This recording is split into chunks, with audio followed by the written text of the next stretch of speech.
Dear students, welcome back. From last class we are going to discuss about the cash budget. In that cash budget we have studied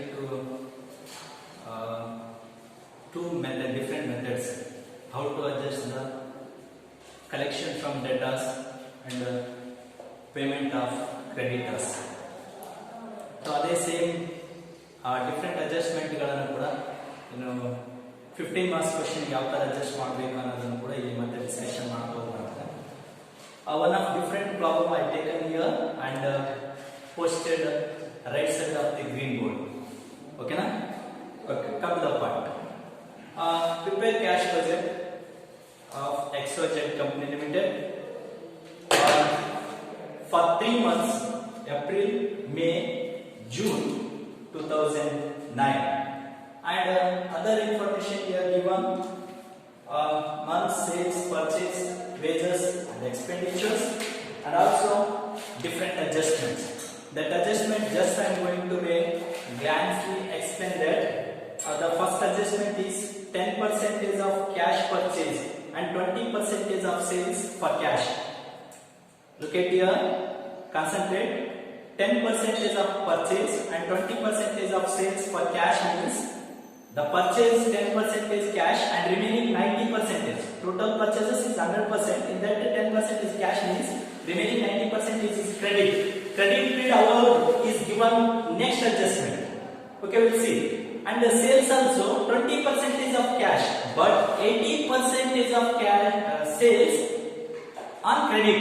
Credit period is given next adjustment. We'll see.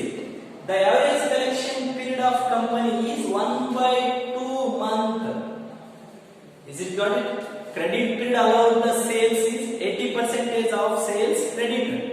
That 80% will going to be divided in two parts. 1/2 is paid the same month, another 1/2 is paid and next month. It means 1 lakh rupees ittandre adರಲ್ಲಿ 20% is cash sales ittandre remaining 80 amount ಏನಿರುತ್ತಲ್ಲ remaining ಆ amount ಏನಿರುತ್ತಲ್ಲ ಅದನ್ನು ನಾವು ಎರಡು part ಆಗಿ divide ಮಾಡಬೇಕು. 20 part ಆಗಿ ಡಿವೈಡ್ ಮಾಡಬೇಕು. 1/2 ಡಿವೈಡ್ ಮಾಡಿ 1/2 ಈ ಮಂತ್ ಅಲ್ಲಿ ಪೇ ಮಾಡಿದ್ರೆ ಇನ್ನೊಂದು ಹಾಫ್ ಏನ್ ಮಾಡಬೇಕು ಅದನ್ನ ನೆಕ್ಸ್ಟ್ ಮಂತ್ ಅಲ್ಲಿ ಪೇ ಮಾಡಬೇಕಂತ ಅಡ್ಜಸ್ಟ್ಮೆಂಟ್ ಪ್ರಾಬ್ಲಮ್ ಮಾಡ್ಬೇಕಾದ್ರೆ ನಿಮ್ಗೆ ಕ್ಲಿಯರ್ ಆಗಿ ಅರ್ಥ ಆಗುತ್ತೆ ಹೇಳ್ತೀನಿ. Next and credit purchases are paid of regularly OFF off, HALF off. It's a lot of different. HALF off means arda arda. Off means adara nantara. The word meanings are totally different. So correct agi adjustment anna ನೀವು ಮಾಡಿರೋದಿಲ್ಲ. Then third adjustment, wages are paid off of monthly. Off of HALF off word is given here. Off HALF off means 50-50 arda arda. And 1,000 rupees rent and other expenditures are paid every after 1 month. Last month expenditure na ಈ month pay ಮಾಡ್ತೀವಿ, ಈ month expenditure na next month pay ಮಾಡ್ತೀವಿ. Means 1 month gap ಮಾಡಿ delay ಮಾಡಿ payment ಮಾಡ್ತೀವಿ expenditure ಅಂತ ಹೇಳ್ತದಾನೆ. ಜೊತೆಗೆ cash opening balance ಕೊಟ್ಟಿದ್ದಾರೆ ಏಪ್ರಿಲ್ ಅಲ್ಲಿ, ಜೊತೆಗೆ ಡೆಪಾಸಿಟ್ಸ್ ಕೊಟ್ಟಿದ್ದಾರೆ.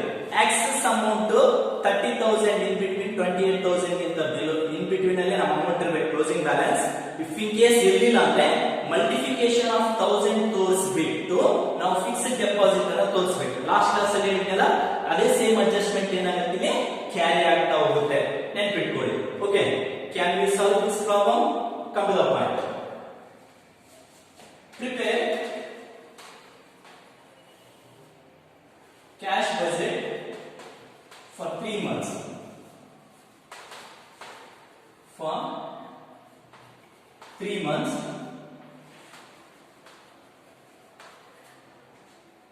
from April to June. From April to June means you will get 3 months cash budget. So particular April, May, June. Here we are going to prepare 3 months of cash budget. Yes, according to the statement, you already know about that. The cash budget means Cash budget is the process of forecasting the anticipated receipt and payments. It means here for forecasting the anticipated receipt and payment means what we are getting the amount from different way we are taken as a receipt, and payment means what we are paying on different period, that we have to be solving under this statement. First step we'll solve step A, receipts. Receipts.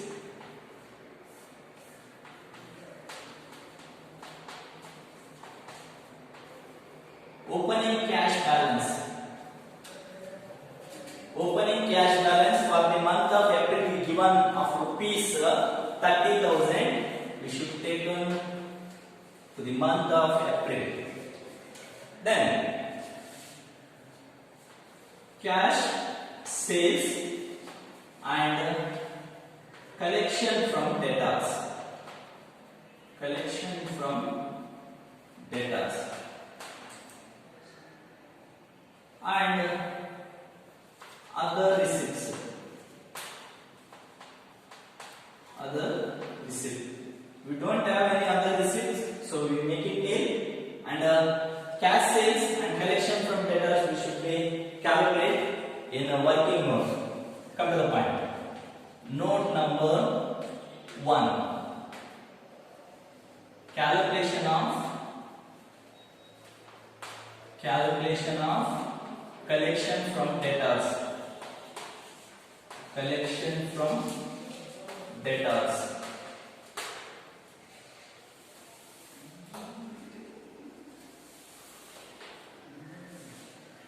Particulars.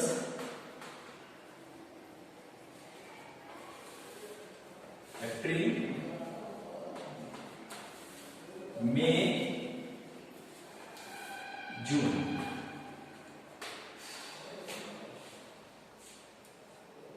Here in the adjustment 10% is of purchase and 20% is of sales for cash. Here 20% is of sales means collection from debtor amount we are going to be collect from the sales. So sales amount is given here.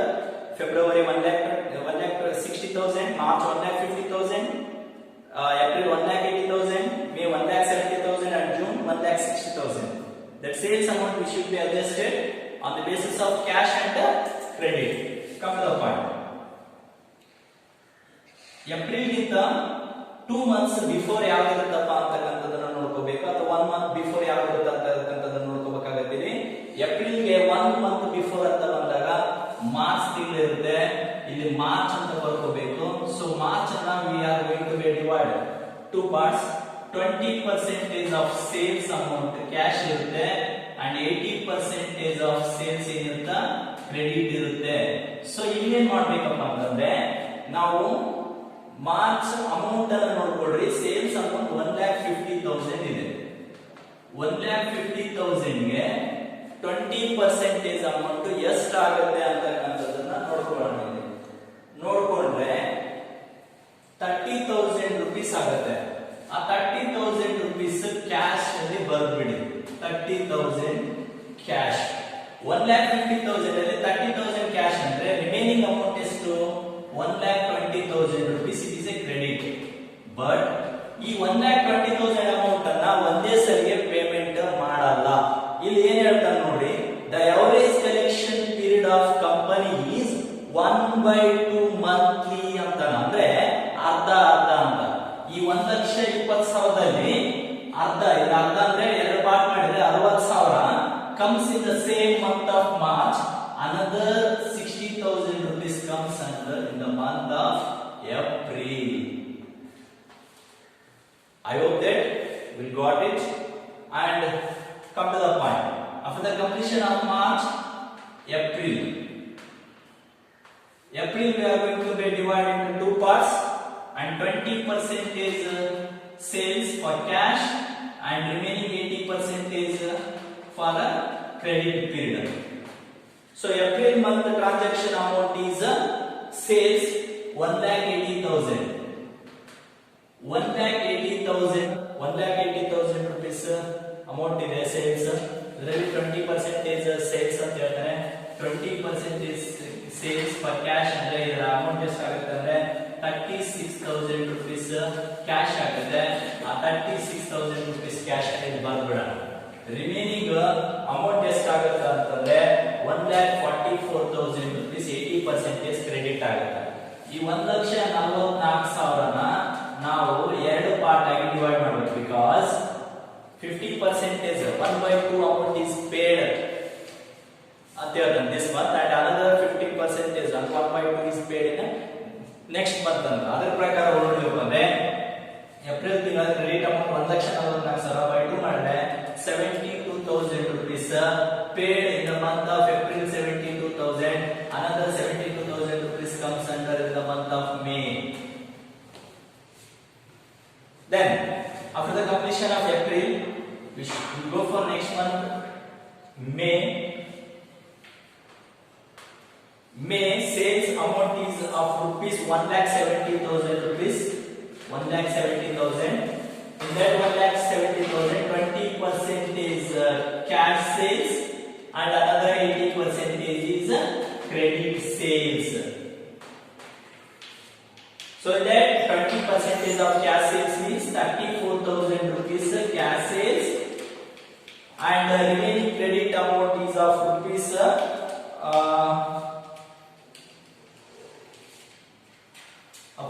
1,36,000 rupees credit amount.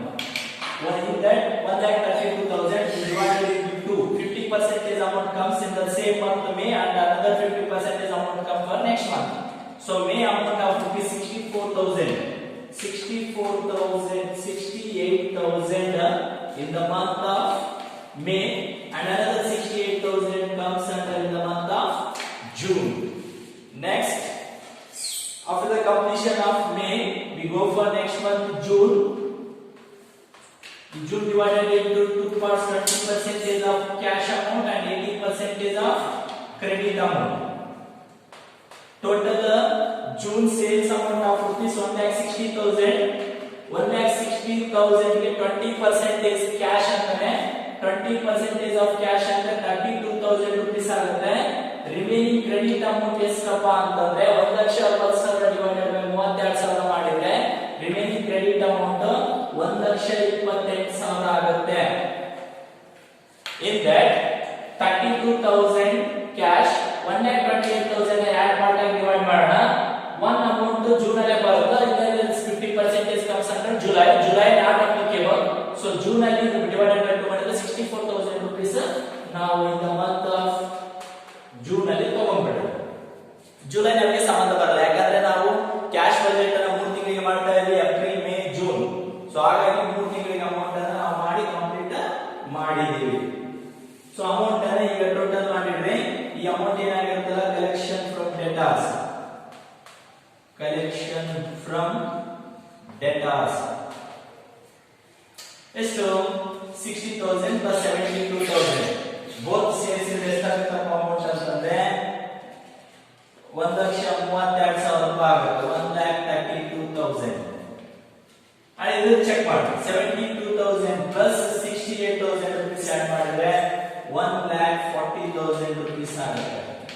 Then in the month of June check ಮಾಡಿ collection from debtors amount ಎಷ್ಟಿದೆ ಅಂತಂದ್ರೆ 1,32,000 rupees ಇದೆ. ಇದು working note number first. ಈ working note number first ಅಲ್ಲಿ ಇರತಕ್ಕಂತ amount ಅನ್ನು ನಾವೇನ್ ಮಾಡೋಣ, ಈ ತರ ಒಂದು ಪೇಸ್ಟ್ ಮಾಡೋಣ. ಯಾವ ತರ ಪೇಸ್ಟ್ ಮಾಡೋಣ ನೋಡ್ಕೊಳ್ಳಿ. Cash sales for the month of April ಅಂತ. ಏಪ್ರಿಲ್ ತಿಂಗಳದಾಗ ಕ್ಯಾಶ್ ಸೇಲ್ಸ್ ಇಲ್ಲಿ ಅಮೌಂಟ್ ಬಂದಿದೆ 36,000 ಬರ್ಬಿಡ್ರಿ. 36,000 ಏಪ್ರಿಲ್ ತಿಂಗಳು. ಮೇ ತಿಂಗಳಲ್ಲಿ ಸೇಲ್ಸ್ ಎಷ್ಟಿದೆ, ಕ್ಯಾಶ್ ಸೇಲ್ಸ್ 34,000 rupees ಇದೆ. ಮೇ ತಿಂಗಳಲ್ಲಿ ಬರ್ಬಿಡ್ರಿ 34,000 rupees. ನೆಕ್ಸ್ಟ್ ಜೂನ್ ತಿಂಗಳಲ್ಲಿ ಬರ್ಬಿಟ್ರೆ ಕ್ಯಾಶ್ ಸೇಲ್ಸ್ 32,000 rupees. ಜೂನ್ ತಿಂಗಳಲ್ಲಿ 32,000 rupees. ದೆನ್ ಕಲೆಕ್ಷನ್ ಫ್ರಮ್ ಡೆಟಾರ್ಸ್ ಅಂತ ಐತೆ, ಇಲ್ಲಿ ಬರ್ದಿದ್ದೀನಿ. ಏಪ್ರಿಲ್ ತಿಂಗಳ ಅಮೌಂಟ್ ಎಷ್ಟೈತೆ 1,32,000. 1,32,000. Then next in the month of May 1,40,000. 1,40,000. In the month of June 1,32,000. Same amount you have to take in your 1,32,000. are there, we should check it. Any other receipts are not available here, so we can close. Then come to the point. Total receipt A, 30,000 rupees opening balance plus 36,000 cash and 1,32,000 rupees credit. A total available amount of rupees 1,98,000 rupees. The next, we go for next step. B, payments. Payments. After the completion of payments, we go for the purchases and wages and expenses. All payments we should be made under the step of B. Let's come to the point. Cash purchase. Cash purchase and payment to creditors. Payment to creditors. Second one. The third amount is payment of wages. Payment of wages. Here given in the question, sales, purchase, wages and expenses. So we are taken payment of wages. Payment of rent. Payment of rent. And payment of expenses. Payment of expenses given here. See the third adjustment. The wages paid off of monthly and rent 1,000 rupees included in expenditure. So expenditure I am going to be divided as a rent. So payment of rent, payment of expenses. Can we go for the payments? Okay. Second adjustment.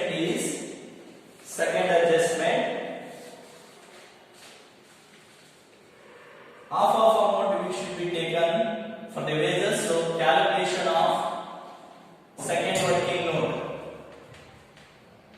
Note number second. Calculation of wages.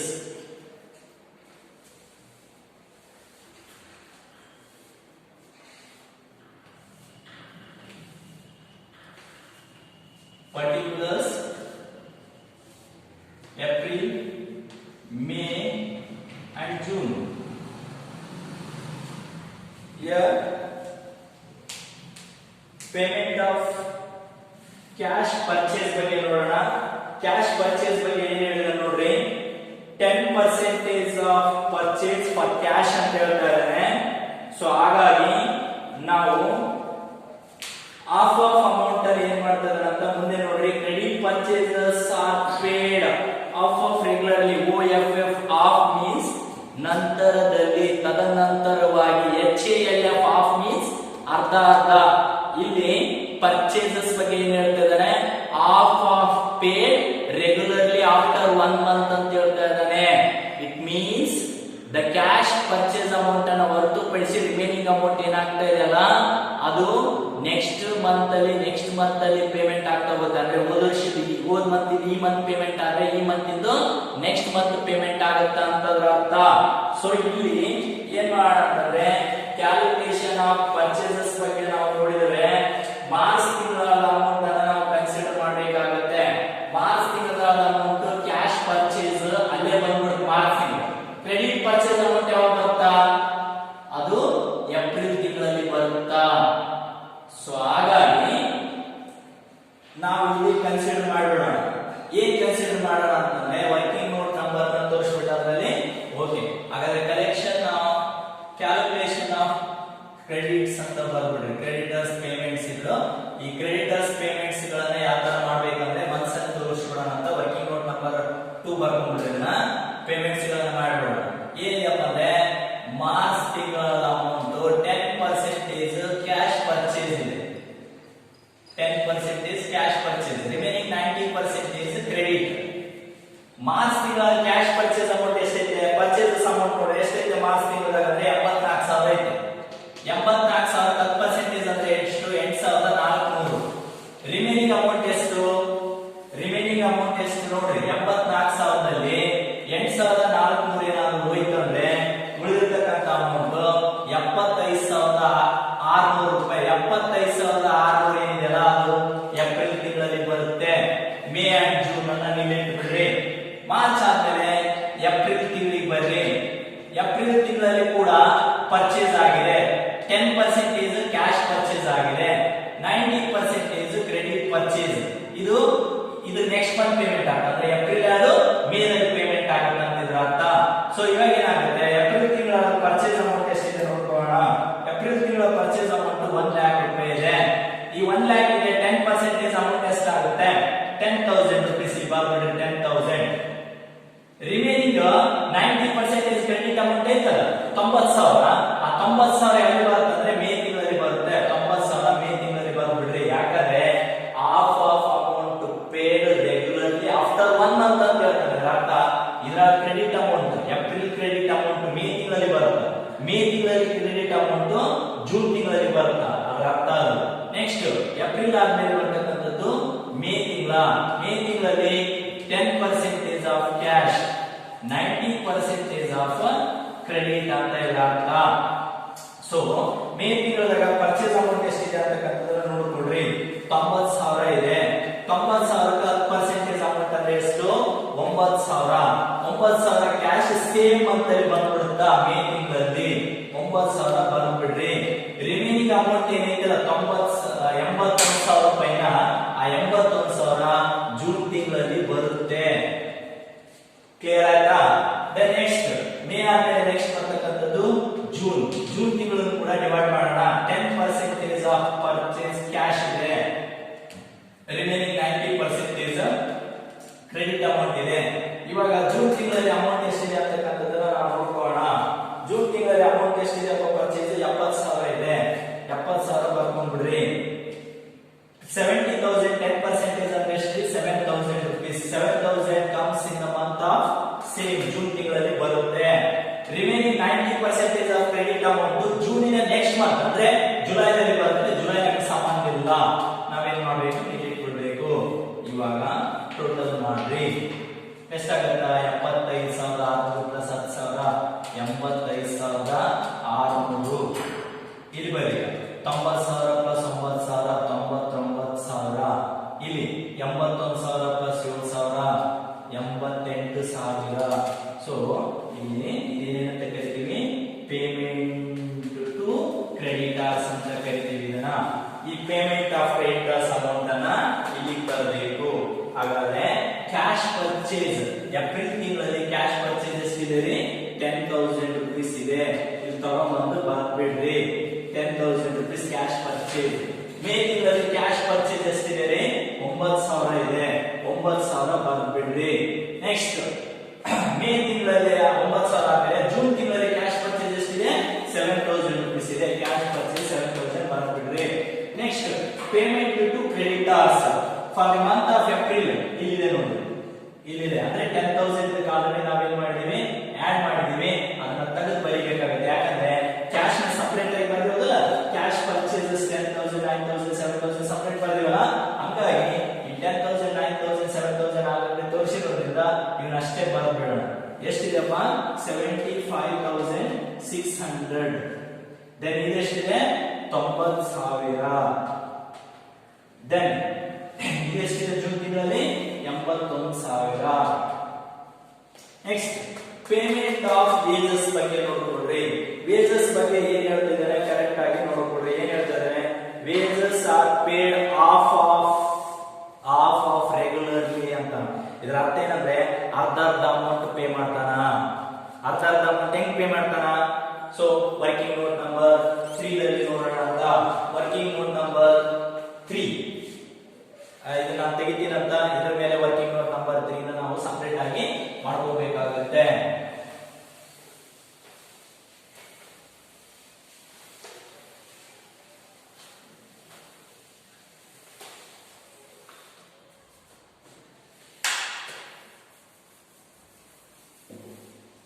Calculation of payment of wages.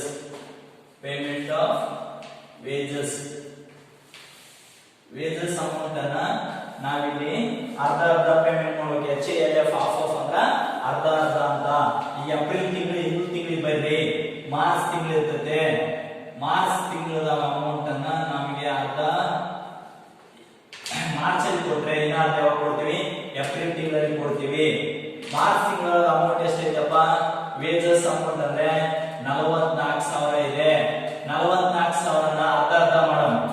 ಅರ್ಧ ಅಂದ್ರೆ 50% same March ಅಲ್ಲಿ ಬರುತ್ತೆ, remaining 50% April ಅಲ್ಲಿ ಬರುತ್ತೆ. So ಹಾಗಾಗಿ 50% amount March ಅಂದ್ರೆ 44,000 ಅರ್ಧ amount 22,000 March ತಿಂಗಳಿಗೆ ಬಂದ್ರೆ ರಿಮೈನಿಂಗ್ 50% ಏಪ್ರಿಲ್ ತಿಂಗಳಿಗೆ ಬರುತ್ತೆ. 22,000 ರೂಪಾಯಿ ಏಪ್ರಿಲ್ ತಿಂಗಳಲ್ಲಿ ಬರ್ ಬಿಡ್ರಿ. ಮಾರ್ಚ್ ಆದ್ಮೇಲೆ ಬರ್ತಕ್ಕಂಥ ನೆಕ್ಸ್ಟ್ ಏಪ್ರಿಲ್ ತಿಂಗಳ ಅಮೌಂಟ್ ಕೂಡ ಅಷ್ಟೇ 50% ಸೇಮ್ ಏಪ್ರಿಲ್ ತಿಂಗಳಲ್ಲಿ ಬರುತ್ತೆ. ರಿಮೈನಿಂಗ್ 50% ಯಾವ ತಿಂಗಳು ಬರುತ್ತೆ? ಮೇ ತಿಂಗಳಲ್ಲಿ ಬರುತ್ತೆ. ಸೊ ಹಾಗಾಗಿ ಏಪ್ರಿಲ್ ತಿಂಗಳ ಅಮೌಂಟ್ ಎಷ್ಟಿದೆ ಅಂತಕ್ಕಂಥದ್ದು ನೋಡ್ರಿ. ವೇಜಸ್ 48,000 ಇದೆ. 48,000 ಅರ್ಧ ಅಮೌಂಟ್ ಅಂದ್ರೆ ಎಷ್ಟಾಗುತ್ತೆ? 24,000. 24,000 ಏಪ್ರಿಲ್ ತಿಂಗಳಲ್ಲಿ ಬಂದ್ರೆ ರಿಮೈನಿಂಗ್ 24,000 ಯಾವ ತಿಂಗಳಲ್ಲಿ ಬರುತ್ತೆ? ಮೇ ತಿಂಗಳಲ್ಲಿ ಬರುತ್ತೆ. ಯಾಕಂದ್ರೆ ಅರ್ಧ ಅಮೌಂಟ್ ಏಪ್ರಿಲ್ ತಿಂಗಳ, ಅರ್ಧ ಅಮೌಂಟ್ ಮೇ ತಿಂಗಳಲ್ಲಿ ಬರುತ್ತೆ. ನೆಕ್ಸ್ಟ್ ಮೇ ತಿಂಗಳ ಅಮೌಂಟ್, ಮೇ ತಿಂಗಳಲ್ಲಿ 50% ಸೇಮ್ ಮೇ ತಿಂಗಳಲ್ಲಿ ಬರುತ್ತೆ. ರಿಮೈನಿಂಗ್ 50% ಜೂನ್ ತಿಂಗಳಲ್ಲಿ ಬರುತ್ತೆ. ಮೇ ತಿಂಗಳ ಅಮೌಂಟ್ ಎಷ್ಟಿದೆ ವೇಜಸ್ ಅಂದ್ರೆ 40,000 ರೂಪಾಯಿ ಇದೆ. 40,000 ಅರ್ಧ ಎಷ್ಟಾಗ್ತಪ್ಪ? 20,000. 20,000 ಮೇ ತಿಂಗಳಲ್ಲಿ ಬರುತ್ತೆ. ಜೂನ್ ಅಲ್ಲಿ ಅರ್ಧ ಬರುತ್ತೆ. ಇನ್ನ ಜೂನ್ ಅಲ್ಲಿ ಎಷ್ಟು ಅರ್ಧ ಬರುತ್ತೆ? 20,000 ಬರುತ್ತೆ. ನೆಕ್ಸ್ಟ್ ಮೇ ತಿಂಗಳಾದ್ಮೇಲೆ ಜೂನ್ ತಿಂಗಳ, ಜೂನ್ ಅಲ್ಲಿ ಕೂಡ 50% ಸೇಮ್ ಜೂನ್ ಮಂತ್ ಅಲ್ಲಿ ಬರುತ್ತೆ. ರಿಮೈನಿಂಗ್ 50% ಅದರ ನೆಕ್ಸ್ಟ್ ಮಂತ್ ಜುಲೈ ಅಲ್ಲಿ ಬರುತ್ತೆ. ಸೊ ಜೂನ್ ತಿಂಗಳ ಅಮೌಂಟ್ ಎಷ್ಟೈತಪ್ಪ ಅಂದ್ರೆ 36,000 ರೂಪಾಯಿ ಇದೆ. 36,000 ಅಂದ್ರೆ ಎಷ್ಟಾಗುತ್ತೆ? 18 36. ಸೊ 18,000 ರೂಪಾಯಿ. 18,000 ರೂಪಾಯಿ ಜೂನ್ ತಿಂಗಳಲ್ಲಿ ಬರುತ್ತೆ. ಜುಲೈ ತಿಂಗಳಲ್ಲಿ ನಮಗೆ ಸಂಬಂಧ ಬರಲ್ಲ. ಜುಲೈ ತಿಂಗಳಲ್ಲಿ ಆಮೇಲೆ ನೋಡ್ಕೋಬೇಕು. ಹಾಫ್ ಆಫ್ ಅಮೌಂಟ್ ಅಂದ್ರೆ ಅರ್ಧ. HALF ಹಾಫ್ ಆಫ್ ಅಂದ್ರೆ ತದನಂತರವಾಗಿ ಅರ್ಥ ಬಹಳ ಇದೆ, ಡಿಫರೆನ್ಸ್ ಇದೆ. 20 40 46,000 ರೂಪಾಯಿ.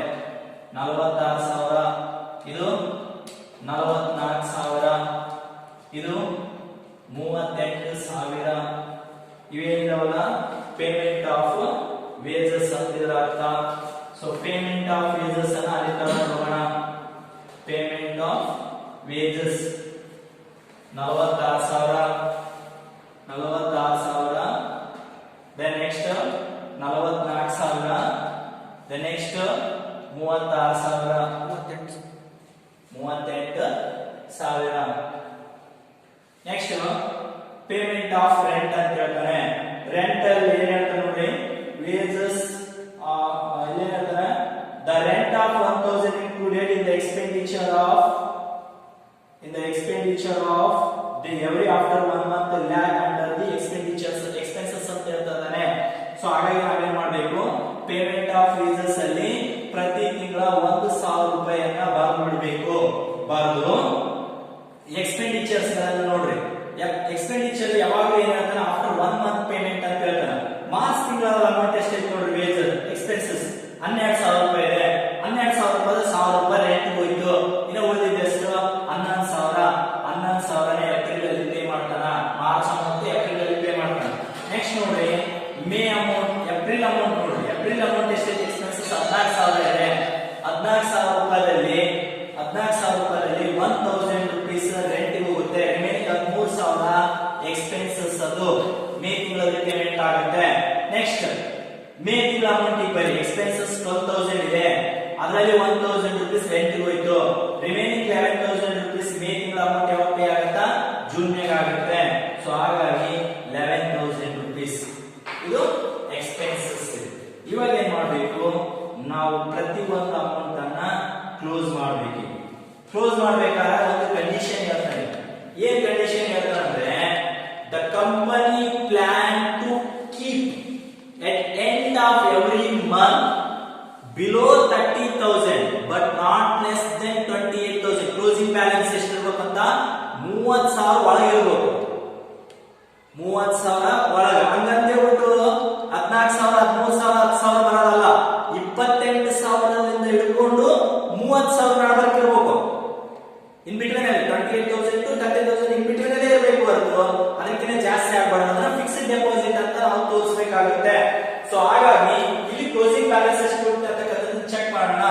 1,98,000 ಇದಾಗುತ್ತೆ. ಈ ಪೇಮೆಂಟ್ಸ್ ಎಷ್ಟಾಗುತ್ತೆ ಟೋಟಲ್ ನೋಡ್ಕೊಡ್ರಿ. ಟೋಟಲ್ ನೋಡ್ರಿ 10,000 plus 75,600 plus 46,000 rupees wages plus 1,000 plus 11,000 ಎಷ್ಟಾಗುತ್ತೆ? 1,43,600. ಇದು total payment B. Total B. ಇವಾಗ ಏನ್ ಮಾಡಿ ಎ ಮೈನಸ್ ಬಿ ಮಾಡಿ. ಎ ಮೈನಸ್ ಬಿ ಅಂದ್ರೆ 1,98,000 ಮೈನಸ್ 1,43,600 ಸಬ್ಸ್ಟ್ರಾಕ್ಟ್ ಮಾಡಿ. ಬ್ಯಾಲೆನ್ಸಿಂಗ್ ಫಿಗರ್ ಎಷ್ಟು ಬರುತ್ತೆ ಚೆಕ್ ಮಾಡ್ರಿ. ಬ್ಯಾಲೆನ್ಸಿಂಗ್ ಫಿಗರ್ ನೋಡಿದ್ರೆ 54,400 ಬರುತ್ತೆ.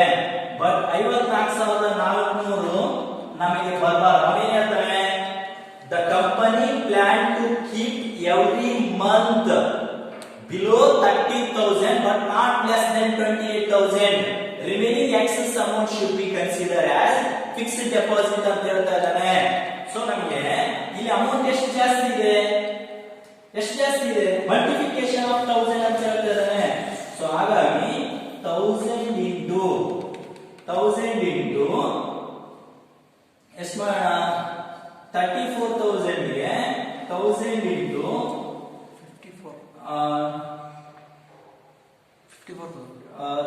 20 ಮಾಡೋಣ. 24 ಮಾಡೋಣ ಫಸ್ಟ್ ಗೆ. 24 into ಇದು ಮಾಡಿದ್ರೆ 24,000 ಆಗುತ್ತೆ. ರಿಮೈನಿಂಗ್ 30,000 rupees ಅಲ್ಲಿ 400 rupees ಕಮಿಟೆಡ್ ಆಗುತ್ತೆ. ಅಂದ್ರೆ 30,400 ಇದಾಗುತ್ತೆ. ಇದನ್ನೇನ್ ಮಾಡಿ 25 ಮಾಡಿ. ಬಸ್ 1000 into 25 ಫಿಕ್ಸ್ಡ್ ಡೆಪಾಸಿಟ್ ಅಂತ ತೋರಿಸ್ಬಿಡೋಣ. 1000 into 25 ಮಾಡಿದ್ರೆ ಎಷ್ಟಾಗುತ್ತೆ? 25,000 rupees ಆಗುತ್ತೆ. ಬರ್ಬಿಡ್ರಿ 25,000. ಸಬ್ಸ್ಟ್ರಾಕ್ಟ್ ಮಾಡಿಬಿಡಿ. 54,500 ಮೈನಸ್ 54,500 ಮಾಡಿದ್ರೆ 29,400 rupees. 29,400 ಫಿಕ್ಸ್ಡ್ ಡೆಪಾಸಿಟ್ ತೋರಿಸ್ಬಿಟ್ಟಿವಿ ನಾವು. ಹಾಗಾದ್ರೆ ಕ್ಲೋಸಿಂಗ್ ಬ್ಯಾಲೆನ್ಸ್ ಇದೆ. ಕ್ಲೋಸಿಂಗ್ ಬ್ಯಾಲೆನ್ಸ್ ಈ ಕ್ಲೋಸಿಂಗ್ ಬ್ಯಾಲೆನ್ಸ್ 24,400 ಇದೆಯಲ್ಲ ಏಪ್ರಿಲ್ ತಿಂಗಳು ಇದೇನಾಗುತ್ತೆ ನೆಕ್ಸ್ಟ್ ಮಂತ್ಗೆ ಓಪನಿಂಗ್ ಆಗುತ್ತೆ. ಸೊ ಹಾಗಾಗಿ 29,400 ಓಪನಿಂಗ್. ಸೊ ಇವಾಗ ಇದನ್ನ ಟೋಟಲ್ ಮಾಡಿದ್ರೆ 29,400 ಪ್ಲಸ್ 34,000 rupees ಪ್ಲಸ್ 1,40,000 ಎಷ್ಟಾಗುತ್ತೆ ಟೋಟಲ್ ಮಾಡಿದ್ರೆ 2,03,400 ಆಗುತ್ತೆ. ಈ ಪೇಮೆಂಟ್ಸ್ ಗಳನ್ನೆಲ್ಲ ಟೋಟಲ್ ಮಾಡಬೇಕು. ಪೇಮೆಂಟ್ಸ್ ಎಷ್ಟಾಗುತ್ತೆ? 9,000 ಪ್ಲಸ್ 90,000 ಪ್ಲಸ್ 44,000 ಪ್ಲಸ್ 1,000 ಪ್ಲಸ್ 13,000 ಮಾಡಿದ್ರೆ 1,57,000 ಆಗುತ್ತೆ. ಇವಾಗ 2,03,400 ಅಲ್ಲಿ 1,57,000 ರೂಪಾಯಿಯನ್ನ ಕಳೆಯಿರಿ. ಡಿಫರೆನ್ಸ್ ಅಮೌಂಟ್ ಎಷ್ಟು ಬರುತ್ತಾ?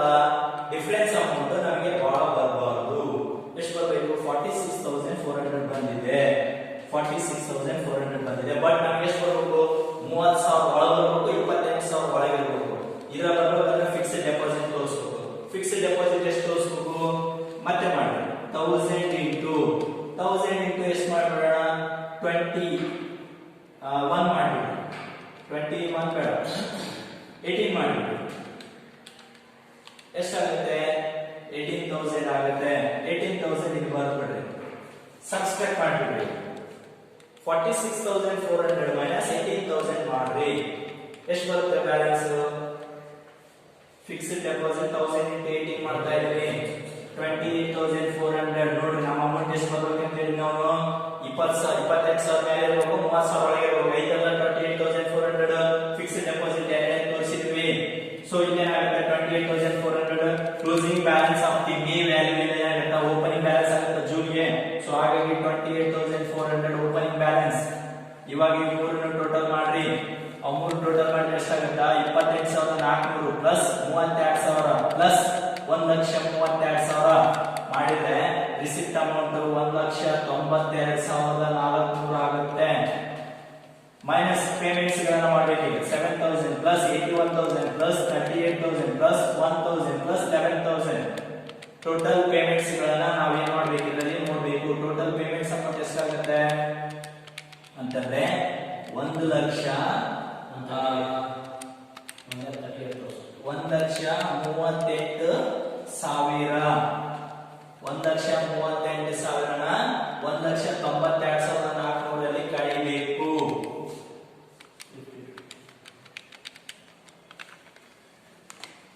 54,000 ಉಳಿತು.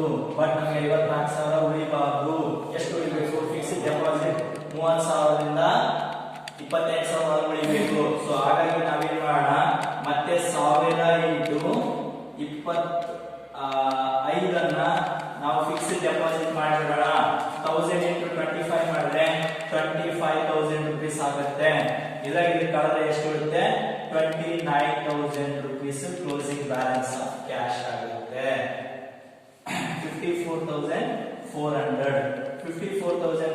ಅಲ್ಲಿ 25,000 ಹೋದ್ರೆ 29,400 ರುಪೀಸ್ ಆಗುತ್ತೆ. ಈ 29,400 ರುಪೀಸ್ ಹೇಳಿದಲ್ಲ, ಮೋರ್ ದೆನ್ 28,000 ಇರಬೇಕು, ಲೆಸ್ ದೆನ್ 30,000 ರೂಪೀಸ್ ಇರಬೇಕು. ಫಿಕ್ಸ್ಡ್ ಡೆಪಾಸಿಟ್ FD ಅಂತ ಬರೆದಿದ್ದೀನಿ, ನೋಡ್ಕೊಳ್ಳಿ. FD ಫಸ್ಟ್ 1000 ಇಂಟು 25 ಮಾಡಿದೀನಿ, ಎರಡನೇದು 1000 ಇಂಟು 18 ಮಾಡಿದೀನಿ, 1000 ಇಂಟು 25 ಥರ್ಡ್ ವ್ಯಾಲ್ಯೂ ಮಾಡಿದೀನಿ. ಇದನ್ನ ನಾವು ಮಾಡ್ಕೊಂಡ್ರೆ ಏನಾಗುತ್ತೆ, ಕ್ಲೋಸಿಂಗ್ ಬ್ಯಾಲೆನ್ಸ್ ಆಫ್ ಅಮೌಂಟ್ ಬರುತ್ತೆ. ಇದೇನಿದೆಲ್ಲ ಕ್ಯಾಶ್ ಬಜೆಟ್. ಯಾವ ತಿಂಗಳಿಗೆ? 3 ತಿಂಗಳಿಗೆ, from April, May, June. Is it clear? ಏನಾದರೂ ಡೌಟ್ ಇತ್ತಂದ್ರೆ ಕಾಂಟ್ಯಾಕ್ಟ್ ಮಾಡಿ, ಸಾಲ್ವ್. ಓಕೆನಾ? Thank you.